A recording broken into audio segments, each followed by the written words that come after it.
കേരളം ഇന്ന് അഭൂതപൂർവമായ വളർച്ചയുടെ പാതയിലാണ്. കഴിഞ്ഞ പത്രസമ്മേളനത്തിൽ അക്കാര്യങ്ങൾ അക്കമിട്ട് വിശദീകരിച്ചതാണ്. ഈ വളർച്ച ഉണ്ടായത് എങ്ങനെയെന്നത് നമ്മൾ ഗൗരവമായി ചിന്തിക്കണം.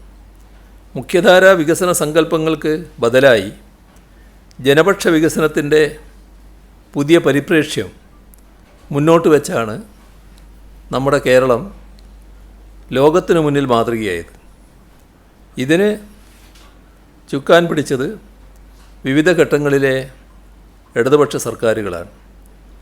സാമൂഹ്യ മേഖലയിലെ കൂടുതൽ വകയിരുത്തലുകൾ അതായിരുന്നു ഇടതുപക്ഷ സർക്കാരുകളുടെ മുഖമുദ്ര. ആരോഗ്യം, വിദ്യാഭ്യാസം, പൊതുവിതരണം, പൊതുമേഖല ഇത്തരം മേഖലകളിലെ കേരളത്തിലെ മുന്നേറ്റം ലോകത്തിന് തന്നെ ശ്രദ്ധയാകർഷിച്ചു. ഇടതുപക്ഷ സർക്കാരുകൾക്കിടയിൽ വന്ന ഇടതുപക്ഷ ഇതര സർക്കാരുകളുണ്ട്. ഈ ബദൽ വികസന നയങ്ങൾക്ക് പോറലേൽപ്പിക്കാനാണ് അത്തരം ഘട്ടത്തിൽ ഇടതുപക്ഷ ഇതര സർക്കാരുകൾ ശ്രമിച്ചിരുന്നത്. ഓരോ ഇടതുപക്ഷ സർക്കാരിനും അതിനു മുൻപുള്ള UDF സർക്കാരുകൾ തകർത്തുപോയ കേരളത്തെ പുനർനിർമ്മിച്ച് പഴയ അവസ്ഥയിലേക്ക് കൊണ്ടുവരിക എന്ന അധിക ബാധ്യത ഇതിനു മുൻപുള്ള കാലയളവിൽ ഏറ്റെടുക്കേണ്ടി വന്നിട്ടുണ്ട്. ഭരണത്തിലെ ആദ്യത്തെ 2-3 വർഷം ഇത്തരത്തിൽ നഷ്ടപ്പെട്ടു പോകാറുണ്ടായിരുന്നു. എന്നാൽ തുടർഭരണം ലഭിച്ച സവിശേഷ സാഹചര്യത്തിൽ കേരള വികസനത്തെ നിർബാധം മുന്നോട്ട് കൊണ്ടുപോകാൻ ഈ സർക്കാരിന് കഴിഞ്ഞു.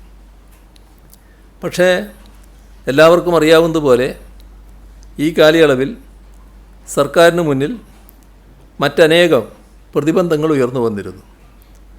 ലോകമാകെ നേരിട്ട കോവിഡ് മഹാമാരി, അതോടൊപ്പം ബോധപൂർവം സൃഷ്ടിക്കപ്പെട്ട തടസ്സങ്ങൾ.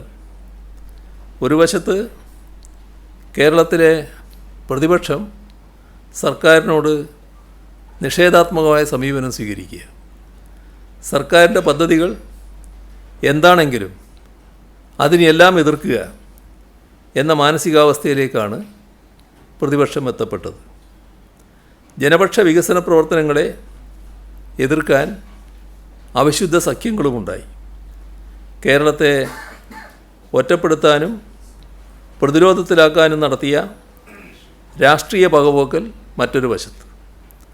ഉപരോധ സമാനമായ സാമ്പത്തിക വിവേചനമാണ് കേന്ദ്ര സർക്കാരിൽ നിന്നും നമ്മുടെ നാടിന് അനുഭവിക്കേണ്ടി വന്നത്. ഫെഡറൽ മൂല്യങ്ങളെ അട്ടിമറിച്ച് സംസ്ഥാനത്തിൻ്റെ അവകാശങ്ങളെ ഹനിക്കുന്ന നടപടികളുമുണ്ടായി.